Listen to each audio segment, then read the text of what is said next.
Te explicaré por qué estás aquí. Algo no funciona en el mundo. No sabes lo que es, pero ahí está como una astilla clavada en tu mente. ¿Sabes de lo que te estoy hablando? Es el mundo que ha sido puesto ante tus ojos para ocultarte la verdad. Que eres un esclavo. Lo único que te ofrezco es la verdad, nada más. Estamos trabajando en ello. Nadie me ha acusado de nada. Las crisis cuestan mucho dinero. ¡Qué mala suerte! ¡Quieto todo el mundo!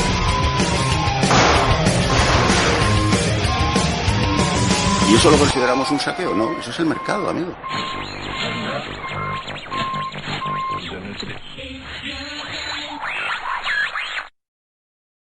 Dedicamos este volumen a la madre y al padre de Manu, así como a las hijas e hijos de la ruta. Volveremos. La nevera.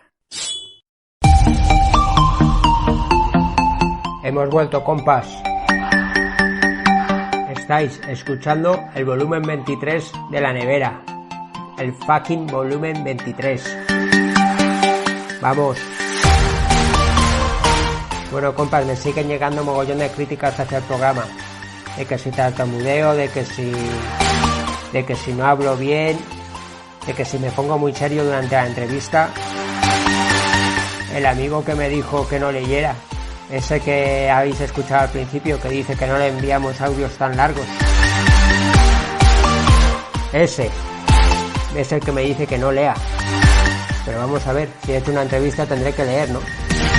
Ya le hice caso en que iba a fluir más en las introducciones. Y lo estoy haciendo, ¿no? Temazo. Y mi cuñada me ha dicho que estas nuevas introducciones, que le gustan mucho, que se ríe mucho, que son muy originales.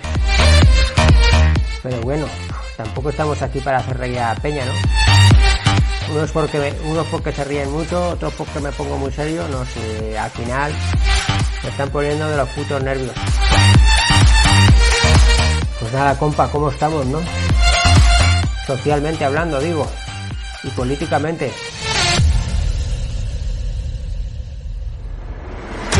La verdad es que me pongo de bastante mala hostia. Me informo poco, la verdad, porque tal y como está el tema, a veces prefieren no saber. Pero vamos,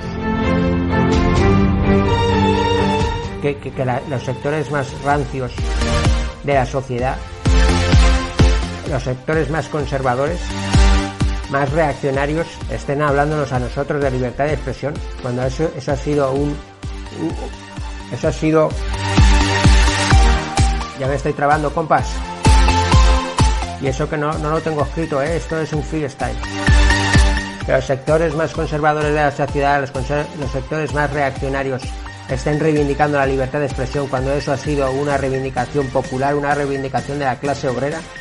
Por favor, qué poca vergüenza. Y no es libertad de expresión, es su derecho a mentir, y eso no puede ser nunca un derecho.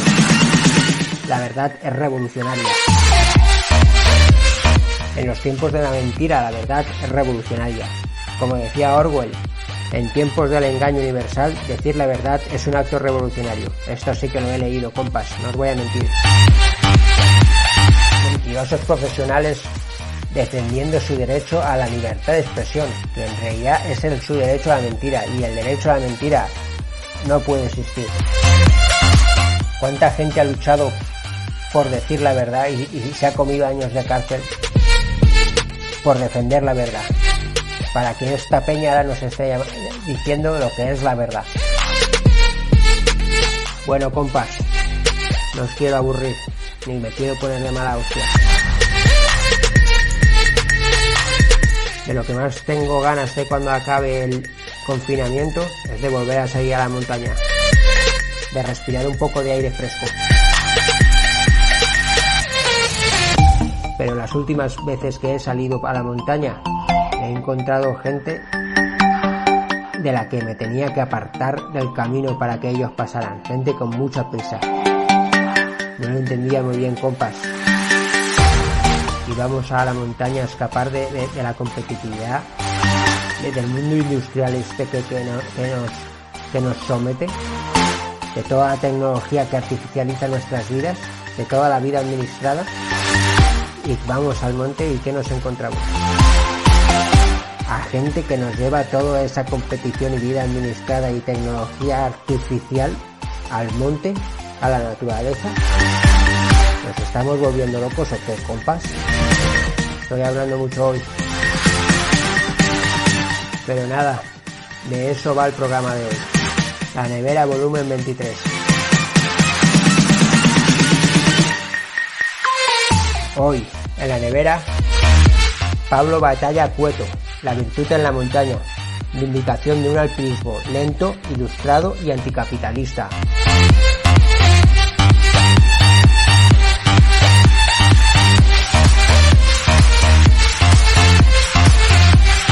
Os recomiendo a todos la lectura de este libro. No os dejará indiferentes. No trata solo de alpinismo, de montañismo, sino de toda la gran transformación. Transformación que se ha dado y que se está produciendo en el capitalismo. Pero bueno, compas, ya no os aburro más. Voy a dejar que sea Pablo Batalla Cueto quien nos lo cuente. Vamos a ello. Hoy, en la nevera volumen 23, la virtud en la montaña. Vindicación de un alpinismo lento, ilustrado y anticapitalista. Y para hablarnos de todo ello, tenemos a Pablo Batalla Cueto al otro lado del teléfono. Pablo, compañero, bienvenido a la nevera. Hola, ¿qué tal? Muchas gracias.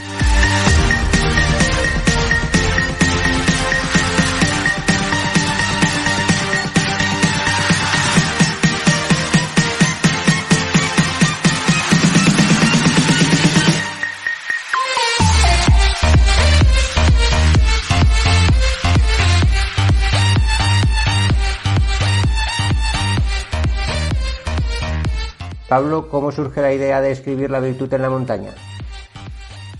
Surge a partir de una constatación que yo hago en mi entorno en un momento dado, que es que los clubes de montaña de mi región, de Asturias, están en decadencia, tienen cada vez menos miembros, esos miembros son cada vez mayores, la media de edad va subiendo, va siendo cada vez más difícil garantizar el relevo generacional.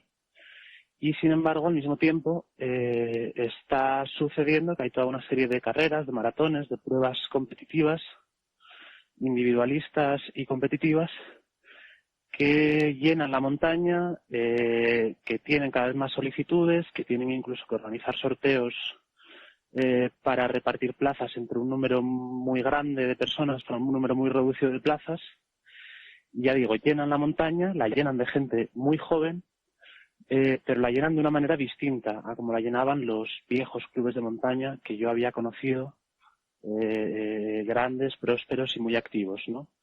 La llenan de gente que va a la montaña no a encontrar un espacio para la fraternidad, para descubrir a los otros, para acercarse a la montaña, para dejarse permear de todas las posibilidades estéticas, filosóficas, recreativas que la montaña ofrece, con calma, sino que van a competir con otros.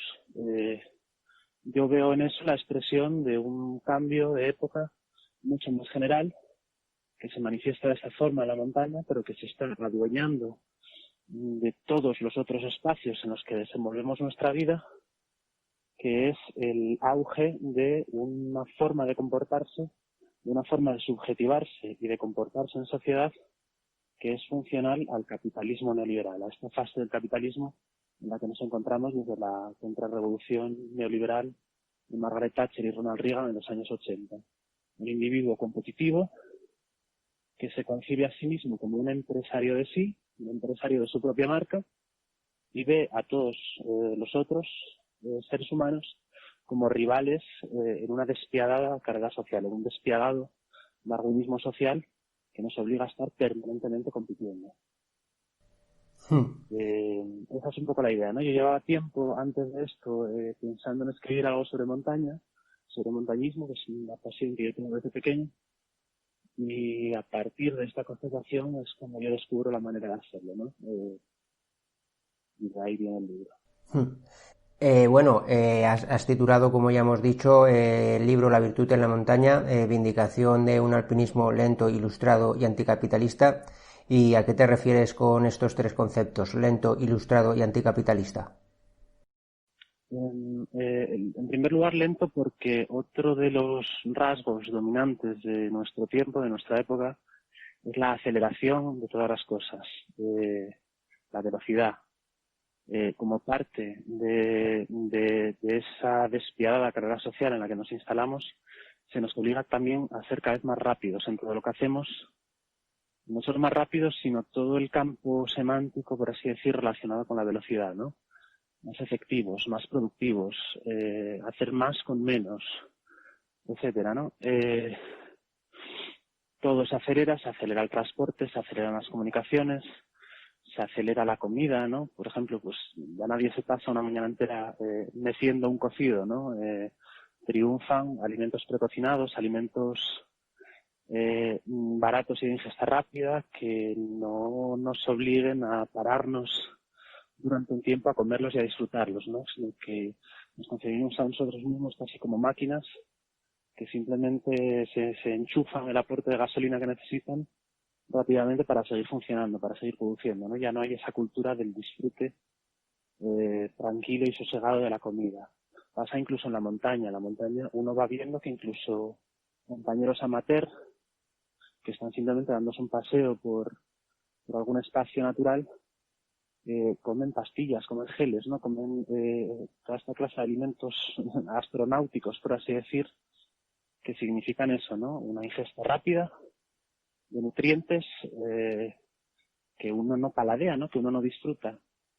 Y eso, pues ya no, frente a eso hay un montañismo clásico que lo que hacía era pues, llevarse una bota de vino, llevarse una tortilla, en la cumbre comerla tranquilamente y en ese comerte una tortilla pues encontrar todo un mundo de sinestesias, ¿no? De mezclas de sensaciones, admirar el paisaje y a la vez admirar la tortilla que te estás comiendo, ¿no? De alguna manera.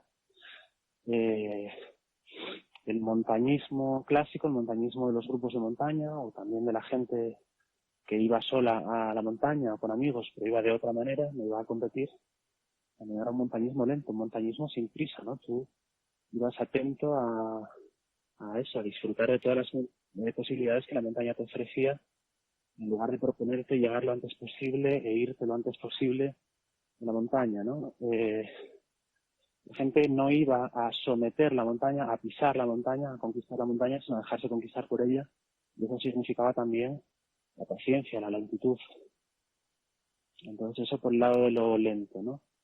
El lado de lo ilustrado es que yo detecto que incluso en los montañeros clásicos, las grandes estrellas del montañismo clásico, de las que sí que podríamos entender que en parte y a la manera de su época participaban de las mismas cosas que yo critico en las estrellas montañeras actuales, desde ese individualismo, esa competición, etcétera, ¿no? Carreras entre montañeros por ver quién era el primero en conquistar una montaña, etcétera. George Mallory, que fue la primera persona que intentó subir el Everest, que murió en el Everest, no se sabe exactamente si habiéndolo conseguido o no habiéndolo conseguido, era una persona que, por ejemplo, en los campamentos del Everest llevaba en la mochila un libro de poemas, llevaba El Rey Lear de Shakespeare, hacía recitales en los campamentos. Era una élite burguesa, una élite capitalista, si queremos, pero era una élite distinta a las élites capitalistas actuales. Todavía bebía de un cierto ethos aristocrático clásico que te obligaba a, en algún grado, a adquirir y a exhibir cultura, ¿no? A exhibirte como un hombre de cultura, como un hombre formado, ilustrado. Eso hoy no existe, ¿no? Cito una frase de Kilian Jornet, que es la gran estrella de este montañismo veloz actual, de los récords de subir y bajar lo más rápido posible de una montaña. Me parece muy significativa, que es que en la montaña cuantas menos emociones manejes mejor. El tener emociones te hace ir más lento y por lo tanto te impide batir el récord que tú quieres batir, ¿no?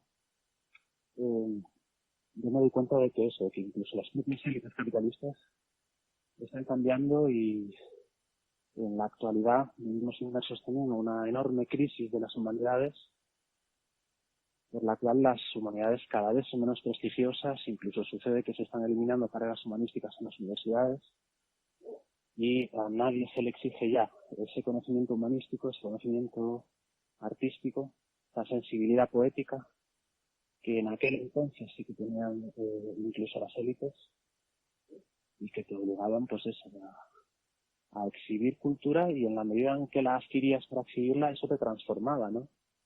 Yo creo que, por ejemplo, la sensibilidad artística, estética, filosófica, cultural, de gente como Malory o como George Wilfred Young, de quien también habló el libro, que era amigo de Malory, otro gran alpinista inglés, era una cultura, un interés cultural y una sensibilidad sinceros, ¿no? Reivindico un montañismo, además, que conozca su propia historia, ¿no? Estos grandes corredores de montaña, de alguna manera hay una lógica en ellos, que también la hay en los deportistas, en otros lugares, que es renegar de la historia, renegar de la tradición. Ellos quieren someter no solo la montaña, sino someter la propia historia, ¿no? Ser ellos, erguirse sobre la historia para que ninguna fama pretérita eclipse la suya, ¿no? Yo reivindico también el montañismo que conozca la historia del montañismo, que conozca la tradición de gente que se acercó a la montaña, buscando en ella un espacio de transformación humanista, ¿no? Eso por el lado de lo ilustrado. Lo anticapitalista, la parte del anticapitalismo sí, en el sentido que yo creo que el capitalismo es un sistema absolutamente perverso que está destruyendo el mundo a todos los niveles, está destruyendo el mundo, está destruyendo la humanidad, en la medida en la que significa sobre todo la no atención a los límites de las cosas. Todas las cosas tienen límites, ¿no? Y el capitalismo, su raíz, ¿no? Su cuestión fundamental es ignorar por completo que las cosas tienen límites. No hay límites a los recursos que podemos explotar, no hay límites a la contaminación que podemos enviar a la atmósfera, no hay límites a lo que podemos acelerar la vida, no hay límites a lo que podemos explotar a los trabajadores, etcétera, etcétera, porque todo es una carrera constante, despiadada, enloquecida, por producir más, por llegar más lejos, por eso que es el lema del movimiento olímpico, ¿no? Fitius Altis Fortius, más rápido, más fuerte, etcétera, ¿no? Estamos constantemente obsesionados por redoblar la apuesta, ¿no? Y eso nos está conduciendo al desastre, como ya está siendo público y notorio con la cuestión del cambio climático, ¿no? El capitalismo no tiene reforma posible, no hay un capitalismo de rostro humano, el capitalismo debe ser destruido. Y yo cada vez estoy más convencido, frente a la más estricta tradición marxista, que es la de que el capitalismo debe ser superado. Entiendo por qué se dice eso y el sentido que se tiene, pero cada vez estoy más convencido de que el capitalismo debe ser sencillamente destruido. Que no hay redención posible para este sistema que nos está devastando. El tema es que muchos de estos deportistas, ¿no? A Kilian Jornet lo nombras bastante a lo largo del libro, y Kilian Jornet sí que podríamos decir que es un deportista que se denomina anarquista, ¿no? Que podríamos considerar que tiene un pensamiento anticapitalista, pero al final con el deporte y con su modo de ganarse la vida y con toda la filosofía filosofía por llamarlo de alguna manera, ¿no? Toda la filosofía esta que escribe en sus libros y desprende, ¿no? Y manifiesta, está manifestando todo lo contrario a lo que debería de ser un anticapitalista, ¿no? Sí, él al final sí que tiene un discurso superficial ecologista, pues también dice que es anarquista, etcétera, pero yo no me lo creo, ¿no? Al final todo eso es una cobertura. En un momento en el que cada vez está más en auge también ese fenómeno que se da a llamar greenwashing, ¿no? El adoptar una cobertura ecologista, eso lo hacen muchas empresas, ¿no? Adoptar una cobertura ecologista, un discurso ecologista superficial para camuflar lo que realmente eres, ¿no? Lo hacen muchas empresas que contaminan, que devastan, etcétera. Petroleras, ¿no? Singularmente, petroleras que de pronto te adoptan un logo que es una mariposa o que es una flor, y que te dicen que se preocupan mucho por el planeta, pero al final están devastándolo, ¿no? Eso, aplicado a la lógica de una persona única, eso que hacen las empresas, las grandes empresas, aplicado a una persona única, es un poco lo que hace Kilian, ¿no? Miradme, soy ecologista, sí, pero al final eres un ecologista que está encarnando y transmitiendo y pregonando, voluntariamente o no, todos los valores del capitalismo, ¿no? Eres funcionario del capitalismo. Estás enseñando a la gente que te admira a ser individualista, a ser competitiva, a ser consumista, a despreciar la naturaleza, ¿no? Porque yo creo, y no me podrán convencer de lo contrario, de que ir al Everest, o ir al McKinley, o ir al Cervino, o ir a todas estas montañas asombrosas y emblemáticas, a subirlas y bajarlas lo más rápido posible y largarte de ellas, no es respetar esas montañas, no es respetar esos espacios naturales, ¿no? Estás tratándolos como un mero escenario o gimnasio al aire libre al servicio de tu egolatría, ¿no? De tu fama, etcétera.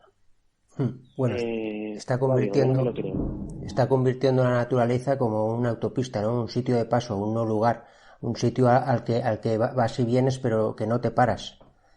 Sí, un gimnasio gigante al aire libre, ¿no? Yo digo, yo no me creo ese discurso de Kilian Jornet, y en cambio sí que veo muy claro que refleja perfectamente que es los valores del capitalismo, que es funcional a ellos, ¿no? Está enseñando a la gente que le admira, que es mucha, algún efecto Kilian, ¿no? Que dicen, a ser funcional al capitalismo, a concebirse a sí misma así, ¿no? Como Foucault decía, un empresario de sí, un gerente de sí, ¿no?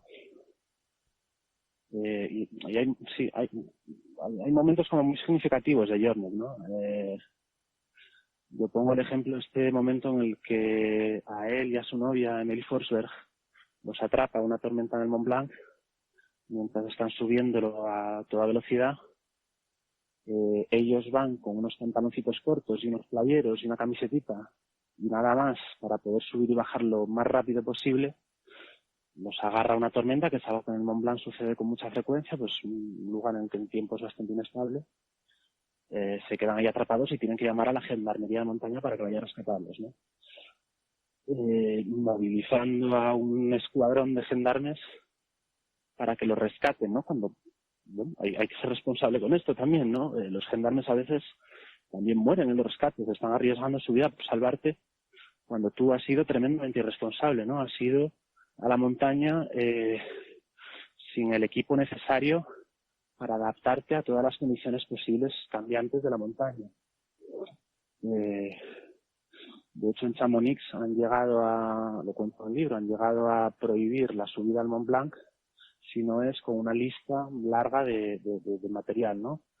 Abrigo, brújula, etcétera, etcétera, porque ya estaban hartos de que sucediera cosas como que desaparecía un tipo, se pasaba una semana buscándolo y aparecía una semana después al fondo de un glaciar porque había resbalado mientras subía corriendo por ese glaciar, y aparece tal y como Jornet va a las montañas, ¿no? Con unos playeritos, con unos pantaloncitos cortos y con una camiseta. Es decir, con un material completamente inadecuado para ponerte a correr por un glaciar, ¿no? El efecto Kilian genera muertos, ¿no? Esa idea de acercarte a la montaña de esa manera genera muertos y es tremendamente irresponsable. Bueno, el tema es que en un principio, vamos, así lo veo yo, ¿no? El mundo rural, ¿no? La montaña, todo a lo largo de la historia, todo lo que escapaba de la ciudad, bueno, la ciudad ha sido como el primer foco del industrialismo, del capitalismo, ¿no? Y al final lo que ha pasado es que el capitalismo empezó siendo como una excepción a la regla, y al final esa excepción se ha convertido en la regla, ¿no? Por ejemplo, como que la naturaleza, la montaña, ¿no? El mundo rural estaba alejado de todo ese mundo capitalista, ¿no? De toda esa mega máquina, como diría Mumford, y al final esa mega máquina ha ido colonizándolo todas las partes de la existencia, ¿no? Y lo que en el deporte, por ejemplo, lo que empezaron siendo juegos populares, también se ha llegado a conquistar por el capital. Se iba a las montañas a escapar de todo esto, ¿no? Al menos eso lo veo yo.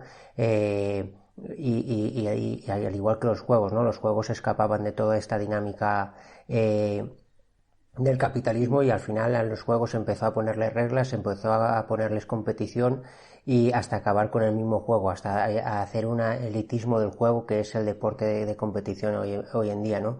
Empezó el deporte de competición con determinados deportes como el fútbol y tal, y otros deportes, pero habían determinados deportes, o por llamarlo de alguna manera, ¿no? O ir a la montaña, de que íbamos a la montaña creyendo que escapábamos de todo este mundo de la competición y de todo este mundo tecnológico, y al final hasta en el montañismo el capitalismo está ganando la partida, ¿no? Y es lo que hablas tú, ¿no? De estos dos mundos enfrentados, estos dos tipos de montañismo enfrentados. El montañismo clásico, ¿no? Que tú intentas recuperar un poco a través de tu libro, y el montañismo este del reloj de la competición que representa a Kilian Jornet y muchos otros más, ¿no? Sí, hay una lógica intrínseca al capitalismo y al desarrollo del capitalismo, que es ir extendiéndose, ir conquistando nuevos mercados, ir crecientemente mercantilizando y poniendo a producir y a rendir capital más cosas, ¿no? Primero, esa extensión buscando nuevos mercados era meramente geográfica, porque no todo el mundo estaba conquistado y se podían ir extendiendo los mercados así, y de ahí vienen los imperios coloniales. Y una vez ya estaba conquistado el mundo, esa lógica de conquista y de mercantilización fue fijándose en aquellas cosas dentro de los propios territorios ya conquistados que no se habían conquistado todavía, ¿no? Eso sucede, por ejemplo, y eso sucede con todo, ¿no? Sucede, por ejemplo, efectivamente con el deporte, ¿no? Hay un momento dado en el que el capitalismo se da cuenta de que puede adueñarse de juegos tradicionales rurales, juegos tradicionales populares, a los que, sometiéndolos a sus propias reglas, transformándolos según reglas que sean útiles a sus intereses, puede convertir tanto en una máquina de producir beneficio, una más, como en una correa de transmisión de sus valores. Eso sucede, por ejemplo, con el fútbol. El fútbol es un deporte rural muy antiguo, que tiene varios siglos de antigüedad, hasta de la Edad Media, pero que, un juego inglés, pero que consistía en lanzar una pelota en una plaza y que todo el pueblo, a veces muchedumbres enteras, saliera por ella, y los partidos podían durar varias horas, y podían extenderse por un espacio geográfico muy amplio alrededor del pueblo a medida que la gente iba persiguiendo la pelota. Aquello era, pues, por un lado un divertimento y por otro lado, pues, una manera de anular fraternidad, de anular comunidad, de divertirse y de divirtiéndose crear comunidad, ¿no? En un momento dado el capitalismo agarra eso, lo traslada de las plazas y calles de los pueblos a un lugar concreto que se llama estadio y al que se te cobra por entrar, lo somete a reglas fijas, a tiempos fijos, etcétera, y ya digo, por un lado lo pone a producir y por otro lado lo convierte en una correa de transmisión de sus valores, ¿no? Competir. En los inicios del fútbol pasaban cosas curiosas, como que en algunos de los lugares a los que el fútbol se extendía, y pasó por ejemplo en Indonesia, la forma primigenia de adoptar ese nuevo deporte por los nativos indonesios, la gente que vivía en Indonesia, era partidos con reglas fijas y partidos disputados por equipos del mismo número de integrantes, etcétera, pero que solo se terminaban cuando se alcanzaba un resultado parejo, cuando se empataba. No había esa lógica de hay que someter al contrario, hay que vencerle, ¿no? Pero rápidamente esa forma primera de jugar al fútbol allí fue desplazada por la otra, ¿no? Por aquella que al capitalismo le interesaba. Es un ejemplo el fútbol, ¿no? Pero eso se hace con todos los deportes, ¿no? Juegos tradicionales a los que el capitalismo somete a reglas, confina en lugares concretos y los pone a producir. Mi tesis, mi idea es que con el montañismo esto tarda más en suceder. Con el montañismo, siempre hubo un montañismo competitivo, ¿no? Lo comentaba antes, siempre hubo un montañismo de individuos que competían entre sí y que iban a la montaña con una idea, pues, de eso, ¿no? De desafío, de victoria, etcétera. Pero el montañismo popular, el montañismo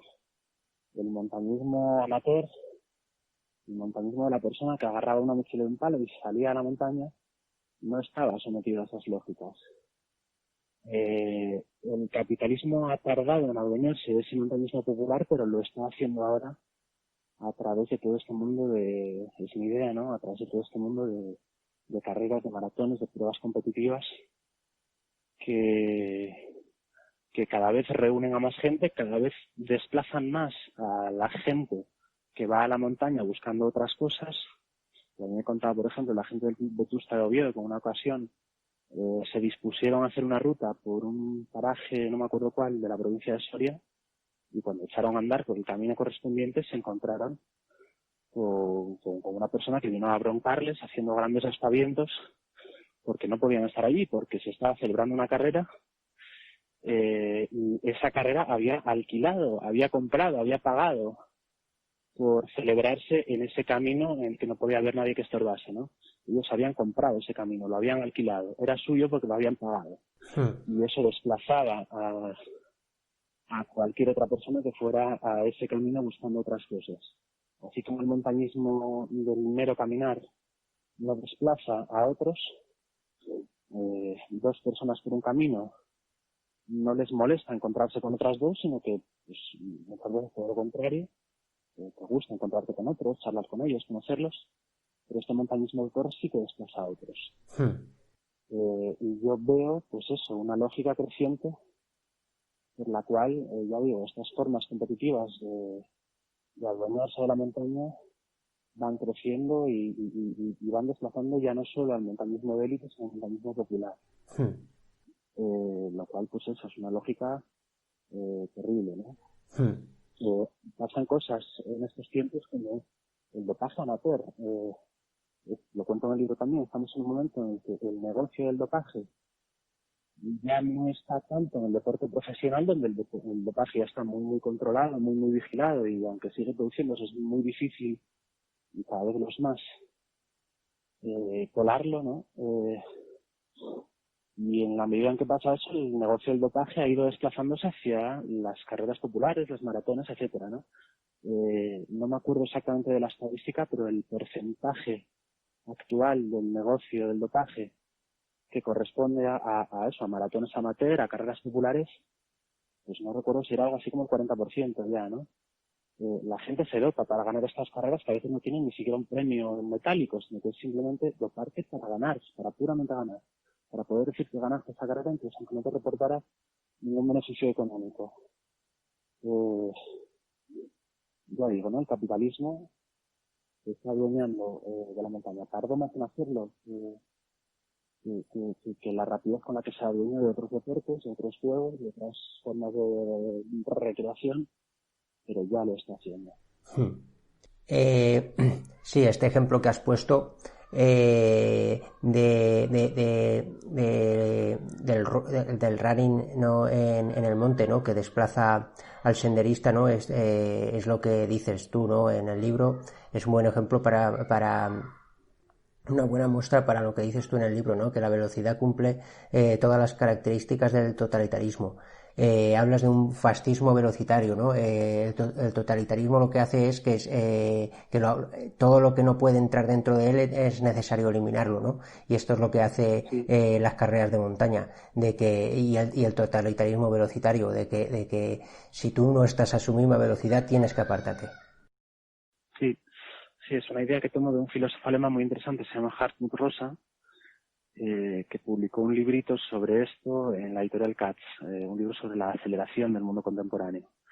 Y él decía eso, sí, que la velocidad es un totalitarismo que cumple uno por uno todos los puntos clásicos del totalitarismo. Se adueña de todo, lo permea todo.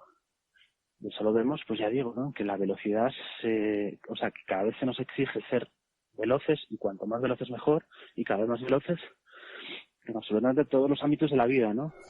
En la comida, pero también en el amor, por ejemplo, ¿no? Tinder, quiero tener pareja y la quiero ya, no quiero cortejar, no quiero perder ni un segundo en encontrar pareja. En la política, ¿no? Que es algo que yo detecto en el auge que están cobrando la figura del referéndum, ¿no? Esta idea de que los referéndums lo solucionan todo, ¿no? Al final un referéndum reduce la complejidad que siempre tienen todas las cosas a dos opciones mutuamente excluyentes, sin negociación posible.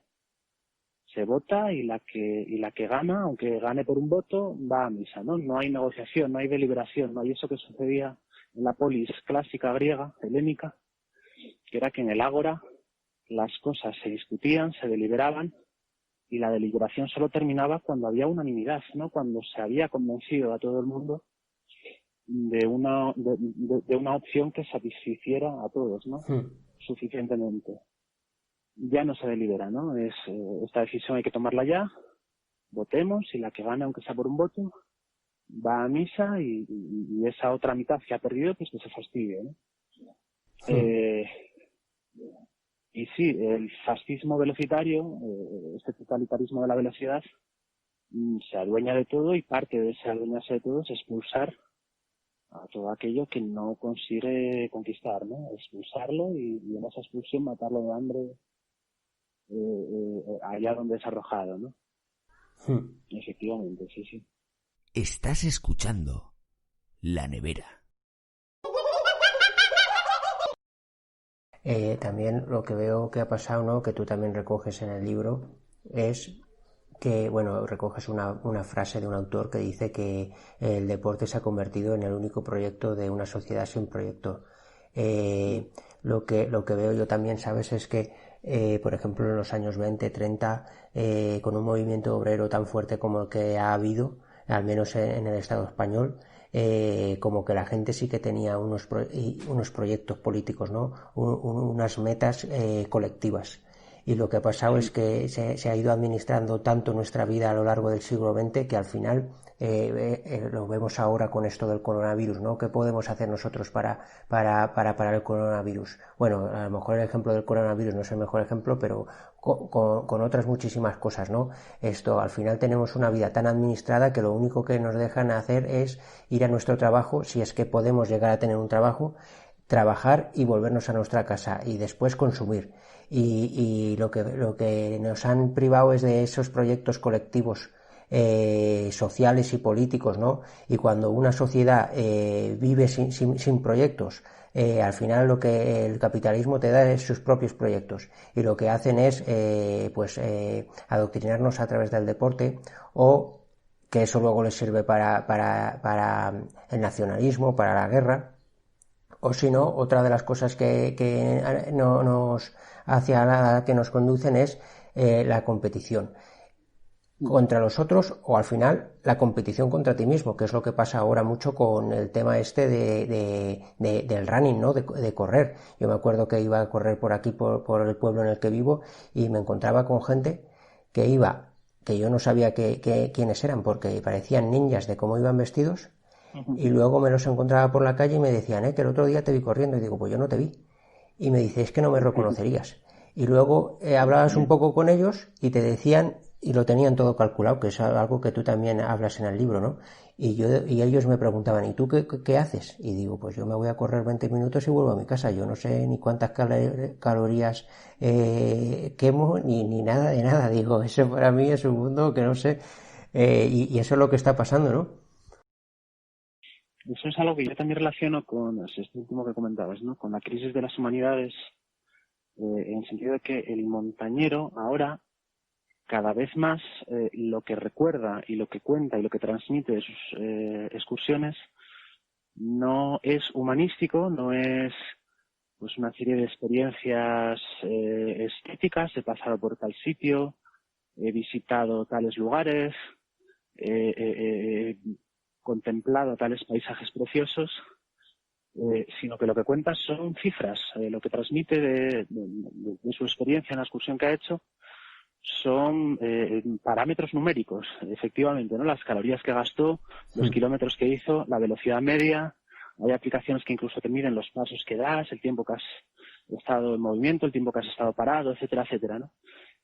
Transmitimos de nuestra vida, de las cosas que hacemos, de nuestro ocio, ya no letras sino números. O sea, ya no se hace una crónica de lo que uno ha vivido, una crónica en la que inevitablemente pues están mezclados consideraciones estéticas, consideraciones filosóficas, etcétera, si no son números, ¿no?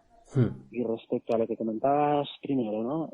La posmodernidad, lo que se suele decir, ¿no? La posmodernidad, si algo es, principalmente es la crisis y el fin tanto de los grandes relatos como de las grandes utopías. Ya no somos utópicos, ya no creemos en mundos mejores.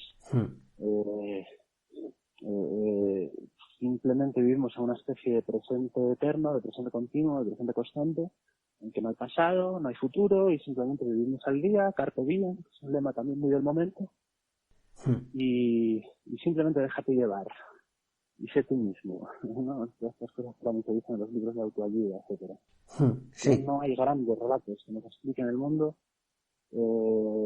que nos imbuyan de sueños de transformación de lo que estamos en el mundo y que también nos obligan a transformarnos nosotros mismos, sino que simplemente nos dejamos llevar, ¿no? Hay una cosa que significa mucho el capitalismo, dice por ejemplo César Rendueles en Sociofobia, que es que el capitalismo es un orden muy curioso en la medida en la que es el primer orden de la historia que no tiene grandes discursos de legitimación. El capitalismo no erige monumentos como erigía el nacionalismo, como erigía el socialismo. No hay un monumento al consumidor desconocido, etcétera, ¿no? El capitalismo simplemente se legitima a sí mismo o se consolida a sí mismo, imbuyéndonos de la idea de que no hay alternativa. Esto es lo que hay, lo guste o no, y no hay alternativa posible, no hay utopía posible que lo cambie todo, ¿no? Y en esa medida, efectivamente, es muy válida esa reflexión que hace Perelman de que el deporte es el proyecto de la sociedad sin proyecto. Que sea todo necesitamos utopías, que sea todo necesitamos creer en algo. El hombre está troquelado por la esperanza y canalizamos esa necesidad insatisfecha a través del deporte. El sueño de que nuestro equipo gane la Champions, el sueño de que nuestro equipo gane la Liga, el sueño de que nuestro equipo derrote al rival, es lo que aplaca esa necesidad, esa sed que tenemos de trascendencia, de sentido, ¿no? De algo más grande que nosotros que vertebre nuestra vida y que conduzca nuestra vida y que la oriente. Pero bueno, al final eso es la sociedad del espectáculo, ¿no? Porque tú al final siempre eres un espectador. Al final no vives tu propia vida, porque al final lo que están haciendo es que a través del deporte y a través de todo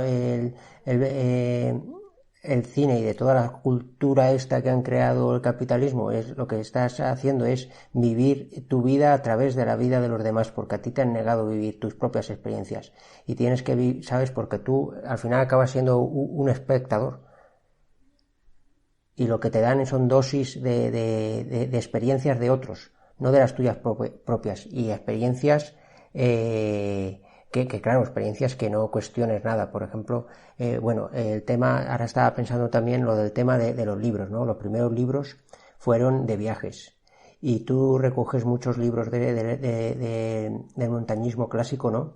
Y estableces una relación muy... En un capítulo estableces la relación que hay entre caminar y entre ir a la naturaleza, hacer montañismo y la lectura y el escribir. Y hablas mucho de los libros que se han escrito, de algunos libros que se han escrito, y los comparas un poco con los libros que se están escribiendo ahora, ¿no? Del nuevo auge del Fast Mountain, ¿no? No, es una impresión que yo tenía, que yo adquirí, ¿no? En las librerías a las que voy, ¿no? No es una impresión de la que yo me parara a hacer una estadística minuciosa, pero yo veo que los libros de caminantes son libros muy bellamente editados, con fotos bonitas en la portada, pues o de un camino, o de una cima, o de un paisaje, etcétera, y que sin embargo los libros escritos por corredores, que cada vez hay más, son libros brillantes, no libros editados en un papel bonito, etcétera, sino libros brillantes, chillones, de colores chillones, y en los que la foto de la portada no es un paisaje, no es un camino, sino que es la foto del tipo en primerísimo plano, sudada, abotargada por el esfuerzo, con una mueca descompuesta de esfuerzo y tal, ¿no? Y hay como una especie de feísmo ahí, que es muy significativo también, me parece, ¿no? De cómo se acerca a la montaña un caminante y cómo se acerca un corredor. Ese egoísmo, ¿no? De eso, mi cara en primer plano y tal, ¿no? Lo importante soy yo y el reto que yo estoy consiguiendo y no lo que estoy viendo, ¿no? Sí, bueno, háblanos un poco del capítulo ese que tienes entre la relación entre caminar y pensar, que ese capítulo la verdad es que es uno de los que más me han gustado. Sí, es una relación muy vieja, ¿no? La que existe entre caminar y pensar. Los filósofos, desde los tiempos inmemoriales de la antigua Grecia, caminan, ¿no? Y ahí están, pues, los paseos socráticos, por ejemplo, ¿no? Kierkegaard, mucho tiempo más tarde, va a decir que la velocidad ideal para pensar son los 4 kilómetros por hora, que es la velocidad a la que caminamos. El caminar pone en marcha nuestro cerebro de una manera que no lo pone en marcha el estar parado, y que el correr no acelera, sino que mata. El correr mata el pensamiento. El sobreesfuerzo nos obliga a concentrar todo nuestro ser, toda nuestra conciencia en el acto de correr, nos llena la cabeza de la letanía esa del tú puedes, ¿no? Del ánimo que te das a ti mismo para estar sosteniendo ese sobreesfuerzo que te está costando hacer. Cuando caminar no te cuesta, y eso te permite llenarte el cerebro de otras cosas, pero a la vez estás poniéndolo en marcha, ¿no? Hay una relación muy estrecha entre el cerebro y las piernas, entre cómo se mueve el cuerpo y cómo se mueve la cabeza, entre el cuerpo y el espíritu. El cuerpo y el espíritu no son dominios separados, dominios divididos, sino que hay una relación entre ambos. El cerebro al final es un músculo, ¿no? Que también hay una materialidad del cerebro que también necesita ponerse en marcha para funcionar. Sí, cito a gente que más o menos disertó sobre esto, ¿no? Nietzsche decía que los mejores pensamientos que tenía se le ocurrían caminando. En Königsberg, en la ciudad natal de Kant, hay un paseo que se llama Paseo de los Filósofos, porque es por donde Kant paseaba todos los días, etcétera. Hay esa relación muy antigua, efectivamente, entre el caminar y la filosofía. El filósofo camina. Bueno, en la segunda parte del libro dedicas la segunda parte a diferentes gentes que ha practicado el montañismo, ¿no? Y del montañismo este que reivindicas, y sobre todo también ese montañismo, no solo el montañismo que reivindica la naturaleza, ¿no? Sino ese montañismo más reivindicativo socialmente. Nombras también a muchas mujeres que hicieron montañismo reivindicativo. Bueno, ¿quién nos podrías destacar de nombres de esa segunda parte del libro? Yo hay dos que siempre cito cuando me los preguntan, que son un poco mis preferidos. El primero es Ruskin, John Ruskin, el gran crítico de arte de la Inglaterra victoriana. Es un hombre de una cultura vastísima, de una sensibilidad exquisita, que a quien le gusta la montaña y que va mucho a la montaña. Va a los Alpes por primera vez cuando tiene 14 años con su familia, los Alpes le maravillan, tiene unas páginas preciosas, con una sensibilidad poética muy exquisita sobre esa primera vez en los Alpes.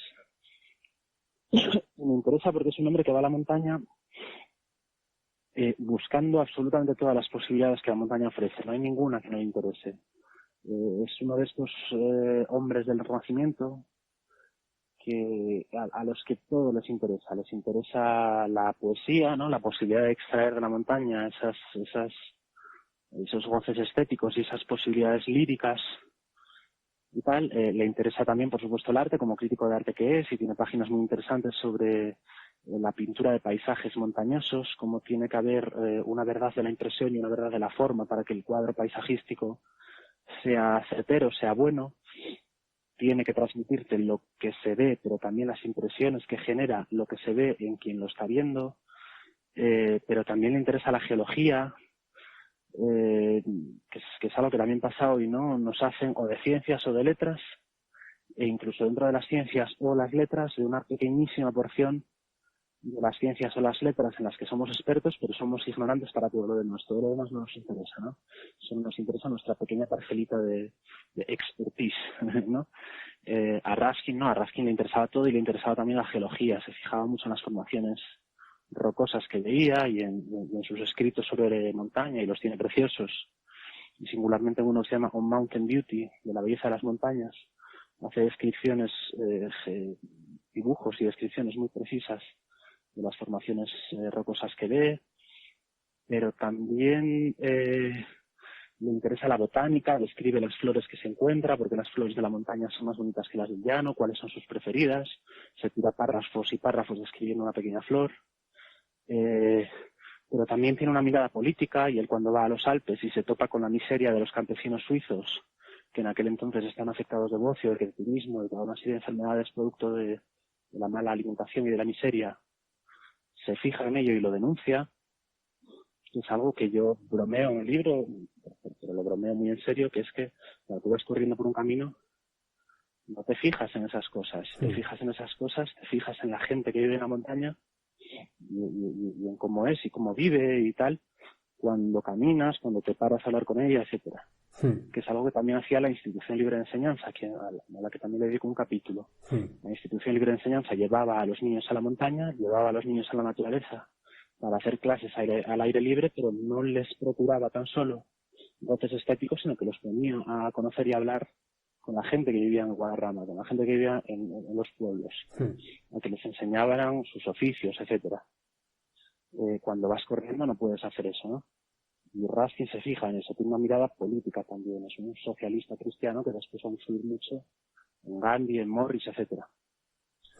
E incluso se fija en el cambio climático, ¿no? Es un observador muy temprano, puede que incluso el primero del cambio climático. Se da cuenta de que la revolución industrial está cambiando las cosas, está cambiando el tiempo, está cambiando las nubes. Él es un observador muy preciso también de las nubes, y en un momento dado se da cuenta, y lo dice en una conferencia, de que hay una serie de fenómenos nubosos nuevos y distintos, ¿no? Algo está cambiando como resultado de la industrialización.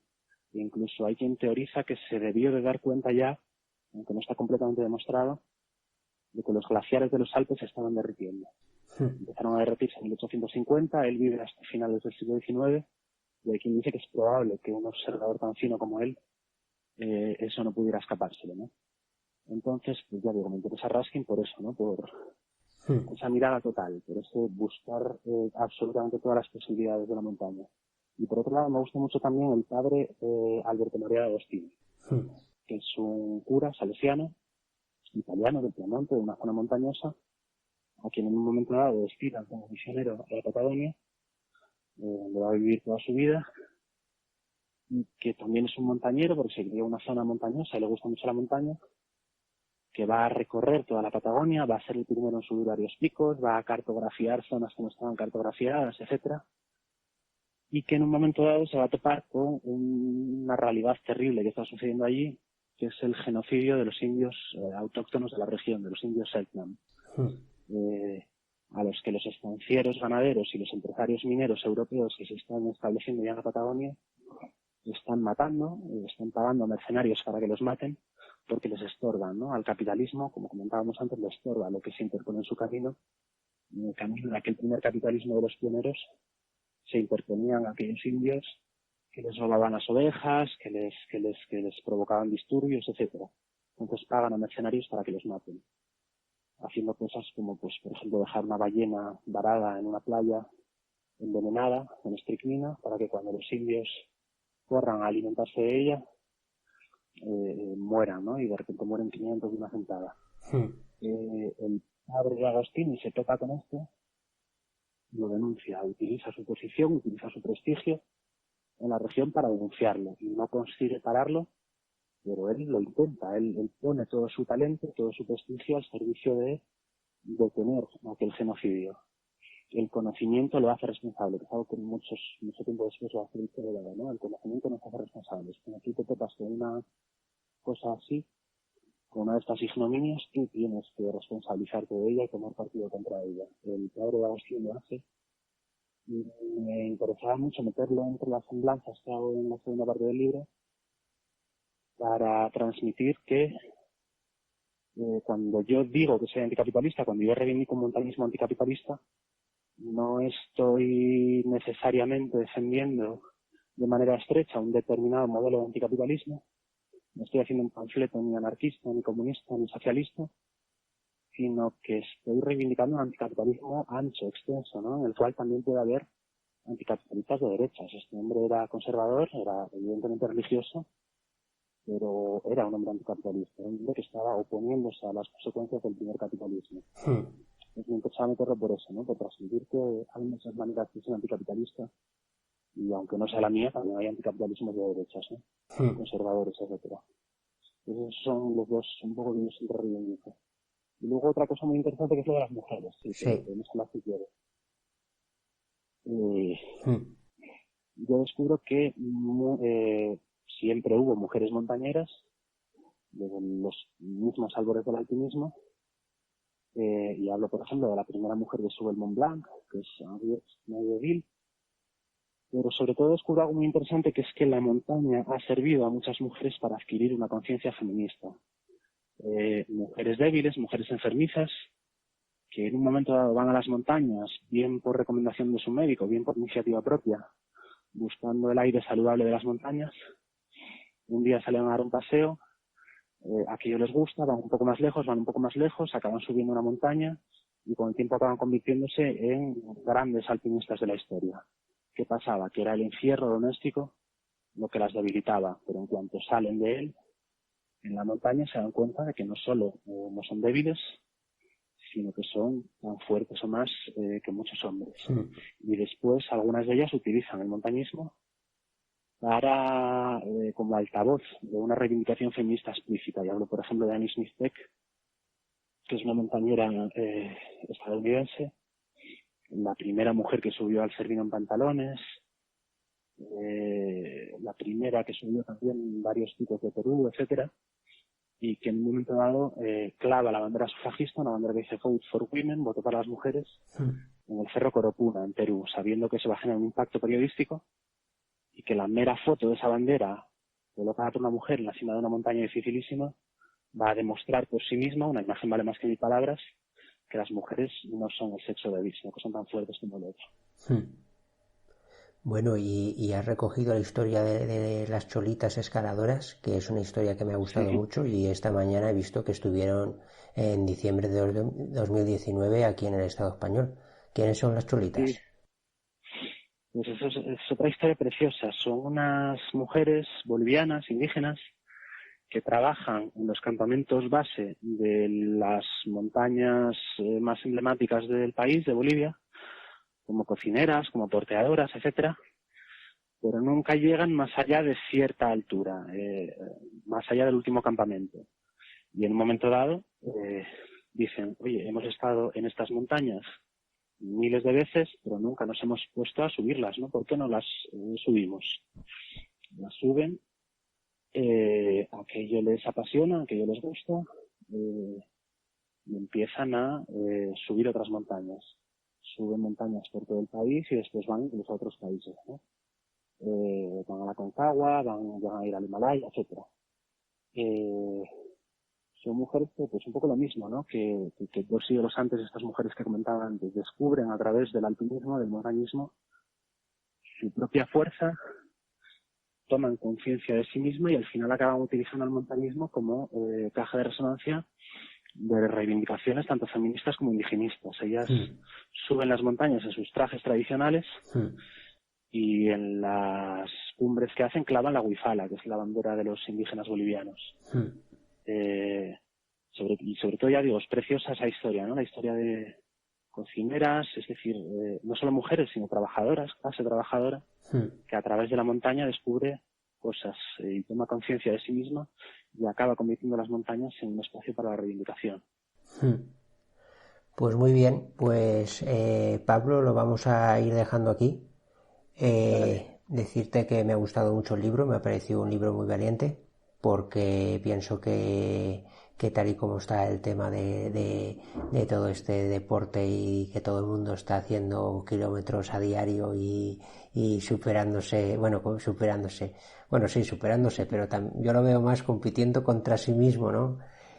Cada día sacándole minutos al reloj para creyendo que está más sano, pero no, eso no significa que uno esté más sano. El deporte, hacer deporte como locos, no significa que estemos más sanos. Y me ha parecido un libro muy valiente y nada, te felicito por él. Pues muchísimas gracias. Me alegro muchísimo de que te haya gustado. Y nada, si no tienes nada más que decir, vamos a dejarlo aquí. Vale, muy bien. Y por último, si tienes alguna amenaza, insulto o agradecimiento, este es tu momento. Vale. Creo que me gustaría hacer un agradecimiento a alguien a quien el libro debe mucho, que es un profesor que yo tuve en el colegio público al que yo fui cuando era pequeño, el colegio público de mi barrio, y que era un hombre, era nuestro tutor en primero y segundo de primaria, después fue nuestro profesor de educación física un par de años más, y era un apasionado de la montaña que organizaba muchas excursiones a la montaña con los niños, tanto dentro del currículum escolar como fuera de currículum, ¿no? Un sábado a lo mejor organizaba una excursión, avisaba a los padres, se apuntaba a quien quería y íbamos de monte con él. Y hacía una cosa muy bonita que era, él hacía la ruta a la que nos iba a llevar antes de hacerla con nosotros, unos días antes, e iba dejando por el camino pequeños mensajes metidos en botecitos de carrete fotográfico, que los extendía pues a lo mejor debajo de una piedra o en un tronco o donde fuera. De tal manera que cuando nosotros hacíamos la ruta, cuando veíamos una determinada señal, que creo que era una cruz negra en un papel plastificado, sabíamos que teníamos que ponernos a buscar. Buscábamos, y aquello era un juego muy divertido. Cuando encontrábamos uno de aquellos botes era una alegría inmensa, ¿no? Nos congregábamos todos a leerlo, etcétera. Y a veces era una información interesante sobre el paisaje, a veces era un acertijo, cosas divertidas, ¿no? Por ejemplo, me acuerdo de uno que era, si estás una meada aquí, ¿a qué río cae? ¿A este río o a tal otro, no? Maneras de obligarte a pararte en la ruta, a mirar el paisaje y a aprender de él.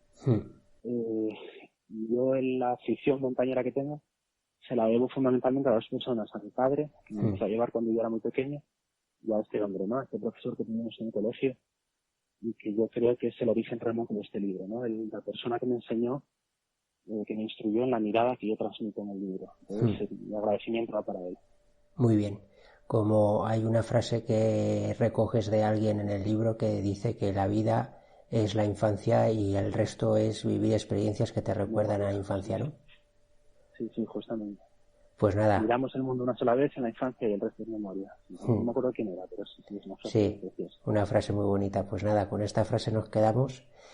Y nada, muchísimas gracias y a ver si volvemos a hablar otra vez. Vale, muchísimas gracias. Salud. Hasta luego. La Nevera. Ideas frescas para tiempos calientes.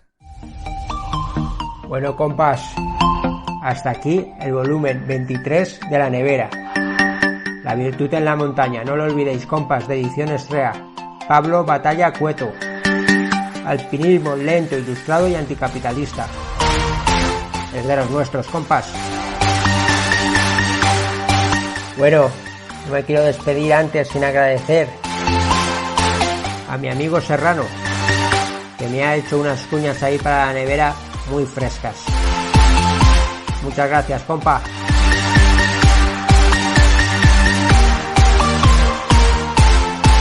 Y nada, nos vemos en breve, compas. Más que vernos, nos escuchamos. No nos vamos antes sin recordar todas aquellas radios y portales de internet que comparten nuestros audios.